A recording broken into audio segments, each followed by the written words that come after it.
It's the Scotty Myers Show. Hey, welcome to this week's edition of the show. I'm your host, Scotty Myers. Hopefully you're having a fantastic week so far. This week's episode is brought to you by the Swan and Dolphin Resort in Walt Disney World.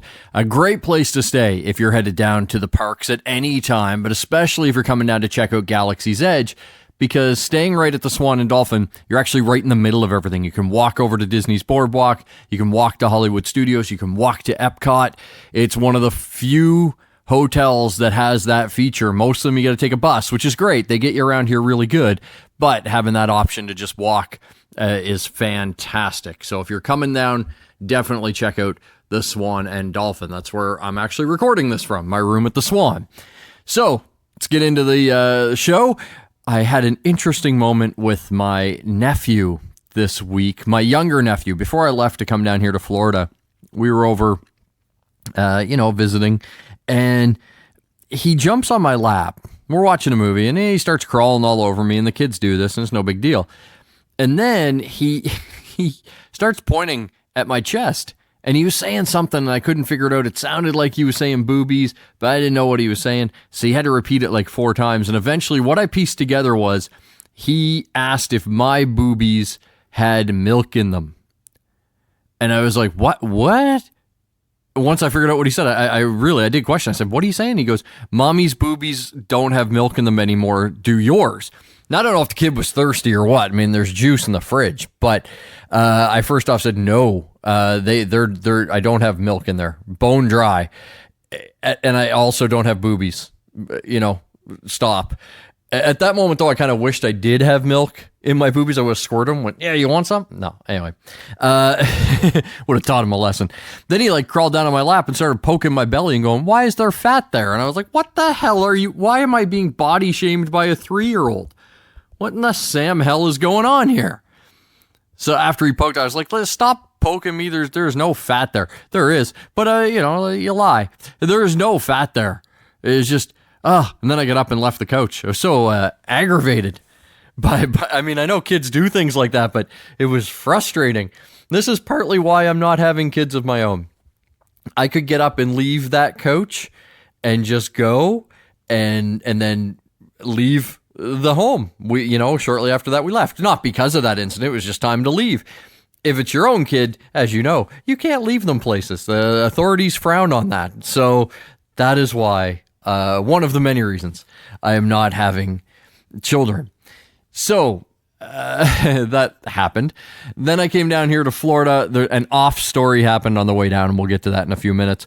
Last night, I was at Epcot, and I watched Illuminations Reflections of Earth, which is the fireworks show at Epcot that they're actually wrapping up. September 30th is the last ever Illuminations performance, and it makes me a little sad. I've loved Illuminations. It's been one of my favorite things to do every time I come down here, and watching it last night is a little emotional, knowing that it was the last time I was going to see it. I know there's shows tonight and throughout the rest of the time I'm here, but I have other things that I have scheduled. So it's just like, it was sad to see it go. Yeah, it's been around forever, and it probably is time for something new, but when you have something like that you're so used to seeing every time you go somewhere, it's going to be different the next time I come down here. Next time I come down here for the half marathon, there'll be a bridge show in between. It won't be the new permanent one. The new permanent one they talked about at D23. They showed a couple of artist renderings of what it should look like. It looks like it's going to be very, very cool. I'm anxious to see it, but still at the same time, very sad to see the Illuminations show wrap up.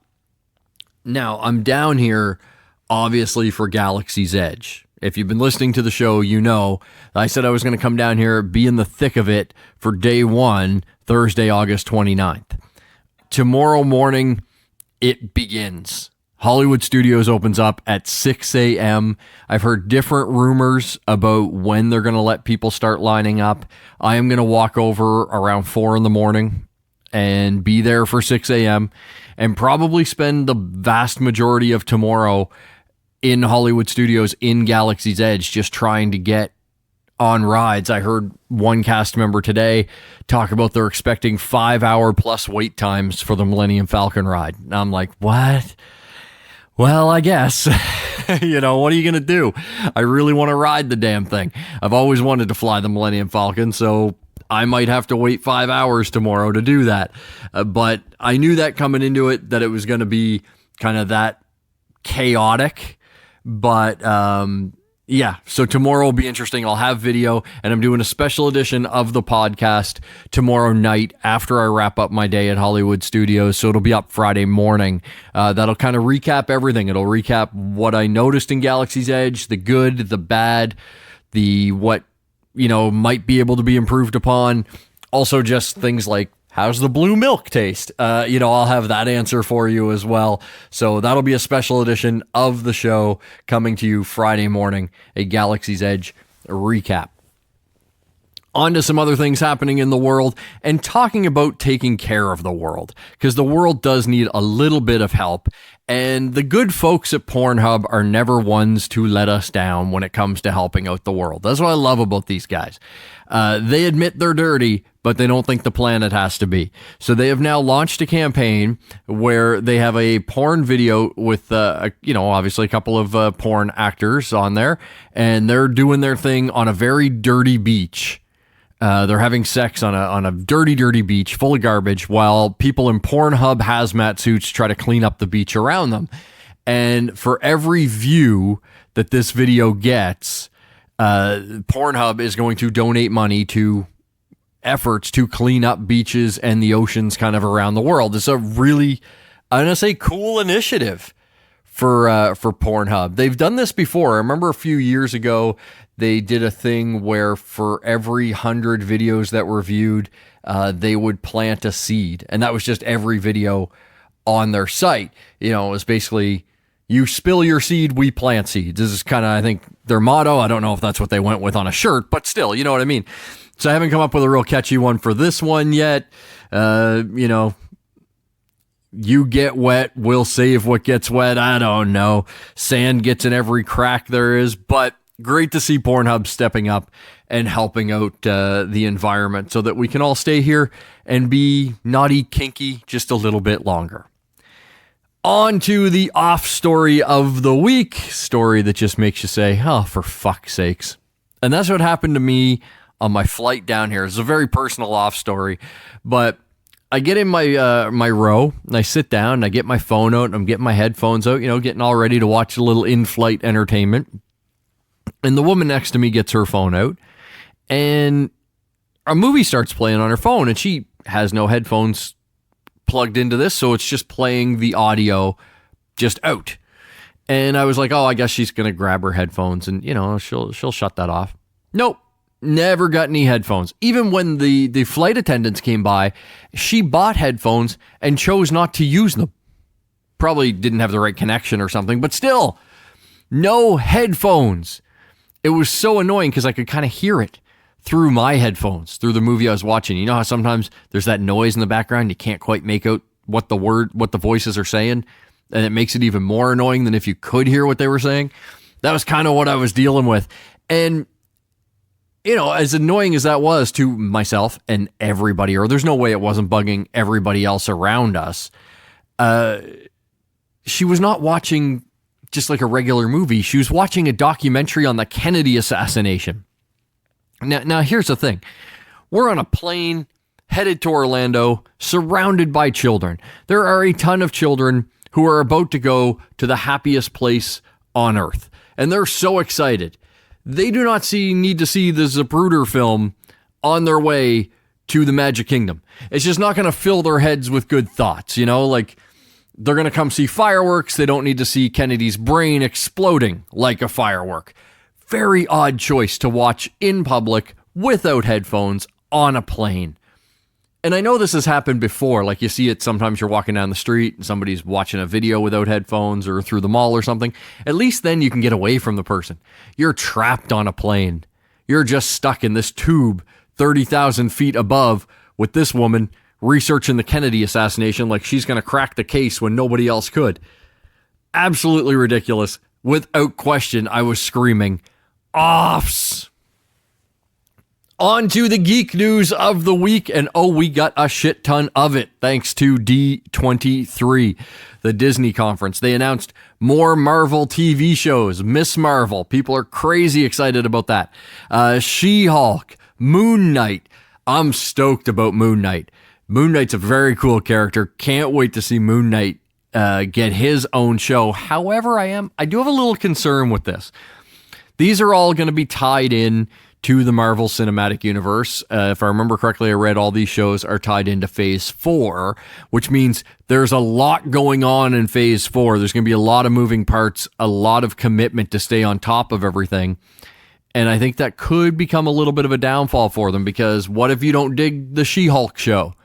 You know, you try to watch it and it's not your bag, but now you're going to be missing out on part of the story that you may need to know when the big tentpole films come along, like you're strolling into the next Avengers movie with, you know, the new cast of the Avengers and She-Hulk's there, but you haven't been watching the show, so you're kind of lost whenever she's on screen. It might be too much. You know, Marvel and Disney could be reaching too far with this. And then the other thing that bugged me was I saw a statement saying that there will be no R-rated material coming to the Disney Plus service. So when you have characters like Moon Knight, you really want those to be R-rated. And if it won't be, I'm not saying it's not going to be good, just saying it's going to hurt it a little bit. You know, it's just not going to have the authentic feel that Moon Knight typically does, because he can get pretty dark and gritty as a character. The other ones I think will fit fine. But Moon Knight specifically kind of worries me a little bit. And Blade as well. You know, Blade should be R-rated. It's a little bit of concern there. But sticking with announcements from D23, I'm sure you have seen it by now. If you have not, it is up at the Scotty Mars Show Facebook page. They had a new little teaser trailer for Star Wars Rise of Skywalker, and it is mind-blowing. The last, it's probably even just a second of footage, really opens up so many possible doors, creates so many questions about what's going to happen in this movie, that few seconds of footage I've watched many, many times trying to see if I can get a glimpse of, is it a dream sequence? Is it not a dream sequence? If you haven't seen it, I'm going to talk about it now. So it's not spoilers, I guess. It's spoilers for a trailer. But Rey is wielding a double-bladed red lightsaber, wearing dark robes, which we would associate with Sith clothing. So does Rey go to the dark side? This has been one of the theories that has been bandied about here, is that we kind of see a character switch in this movie. Rey falls to the dark side where Kylo comes back to the light. That could possibly happen. Could be interesting. We haven't really seen a lot of Kylo leaning towards the light side, and especially when we left him in The Last Jedi, he seems angrier than ever. So I don't necessarily know that they could pull that off successfully in one movie, but seeing Rey in Sith clothing with a red lightsaber creates a shit ton of questions that need to be answered. When it comes to movies, December cannot get here fast enough for Rise of Skywalker. And sticking with things we got to see in the Star Wars universe at D23, we got a full trailer for The Mandalorian, and man, oh man, does it look good. The quality on that show, it looks like a movie. It looks like a big budget movie just stretched out over many episodes, and they've already kind of greenlit season 2, so time to get really invested in The Mandalorian. So that will premiere when the Disney Plus streaming service launches on November 12th. And we talked about it last week, but it was now officially announced. Obi-Wan Kenobi is coming back for a series with Ewan McGregor in the starring role. And apparently the scripts are done and they're going to start shooting that relatively soon. So we may not have to wait that long for Obi-Wan Kenobi to hit Disney Plus. If they're going to start shooting soon, we might even get that late 2020, which would be amazing that we get it that quick. Worst case, it's going to be 2021. Switching over to the DC side of things, we do have a little bit of DC news. The Suicide Squad movie that James Gunn is working on is rounding out its cast a little bit, and they have cast a geek favorite, someone that the geek world has been dying to see in one of the big budget superhero flicks from either Marvel or DC. Nathan Fillion has joined the cast. So we know Idris Elba's in there, Margot Robbie's coming back. Now Nathan Fillion has joined the cast, and we don't know who he's playing. So we have to leave that up. We know some of the returning characters too, like Rick Flag will be back, and Amanda Waller. They're all going to be returning from the first film, even though this isn't a sequel. It's sort of a pseudo soft reboot, because it's kind of like we're taking the things that worked really well in the first Suicide Squad movie and carrying them over to this movie, but at the same time, kind of acting like that first movie never happened. So I'd be curious to see who Nathan Fillion ends up playing, how he fits into James Gunn's Suicide Squad, and if James Gunn can pull off a Suicide Squad movie that everybody loves. The pressure's on. The guy delivered twice with Guardians of the Galaxy. And if you can deliver with those characters, and this is no offense to the Guardians, but the Suicide Squad characters, for me, much richer in their tapestry, a lot more there to play with. I think James Gunn created a lot of the coolness of the Guardians characters. So be curious to see how his Suicide Squad plays out on the big screen. And we do get a couple of new trailers from DC. One for their DC Universe television show Titans Season 2. Titans are headed to the Tower. Deathstroke's in there. The costumes are on point. We get Superboy in this one, Crypto, Aqualad. It looks awesome. I was a huge fan of Titans Season 1, and that was after being underwhelmed by that first trailer with the "fuck Batman" line. I was like, that show has some work to do to win me over, and boy, oh boy, did it ever win me over. I cannot wait for Season 2. That will kick off in September. And then we got a final trailer for the Joker movie. And man, this thing just keeps looking better and better and better. A lot of buzz for Joaquin Phoenix to be nominated for an Oscar for this. It looks like an amazing film. I really think it's going to be really good. I still have my concerns about it, though, about how a Joker movie actually works. He's not an anti-hero. He's not a guy that sometimes does good, sometimes does bad. No, he's a homicidal maniac.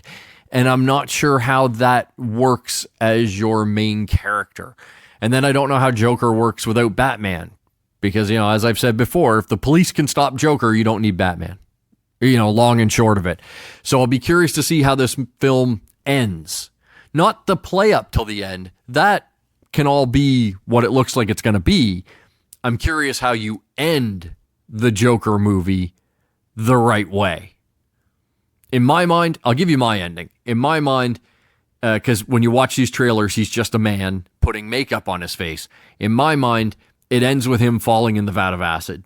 And then he really becomes the Joker. That's the thing that pushes him over the final edge. In this one, he seems like he's got an edge, but there's still a little room for him to become full-on Joker. So that would be my ending. We'll see what happens when it hits theaters in October. So that will do it for this week's episode of the show, coming to you from Orlando, Florida. Don't forget, special episode Friday morning, all about Star Wars Galaxy's Edge. If you have any curiosity about that, you'll definitely want to check that out. Also, check out our YouTube channel. I'm going to have video up there from Galaxy's Edge Day 1. I had a little Day 1 recap of my first day here in Florida. Have another one here tonight, and then, of course, Thursday night, I'll put up a full day recap video on Galaxy's Edge as well. So if you haven't started following us over there on the Facebook page, do that. It's the Scotty Mars Show on Facebook, the Scotty Mars Show on Scotty Mars Show on YouTube, and the Scotty Mars Show on Facebook. You'll be able to find the videos in both places. At Scotty Mars on Twitter. Give us a follow on all the socials. If you ever have any questions, comments, concerns, reach out. Love to hear from you. And thanks again. We got a few more reviews over the last couple weeks. Thanks for those. Really, really helping the show grow. And big thanks to blasttheradio.com for streaming us Thursday mornings at 9:30. And thanks to Milky for helping piece this one together for me while I'm on the road. So until we chat again, have a great week.